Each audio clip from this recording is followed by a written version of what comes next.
அதுதான் காட்டணும், மக்கள்கிட்ட காட்டணும். அவேர்னஸ் போடுங்க, தப்பு இல்லை, போடுங்க. ஆமாம் ஆமாம், இந்த வீடியோ எடுத்து எடுத்து வீடியோ தான் ஓடுது.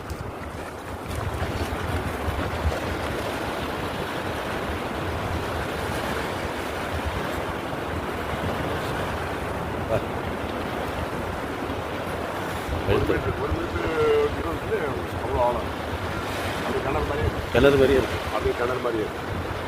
1 மீட்டர் கூட இல்லை. குழந்தைங்க போச்சுன்னா அவ்வளோதான். முடிஞ்சிருக்காங்க. ஆமாம், 100 மீட்டர் நிறையா உள்ளது. ரொம்ப இங்கே 5 மீட்டர்லேயே ஆழம் வந்துடுச்சு. அதனால் கடல் குளிக்க வரவங்க பாதுகாப்பாக குளிக்கணும். கடல் தெரியாமல் இறங்கினா உயிருக்கு ஆபத்து. அதனால் கடலில் தெரியாமல் இறங்காதீங்க. வாழ்த்துக்கள்.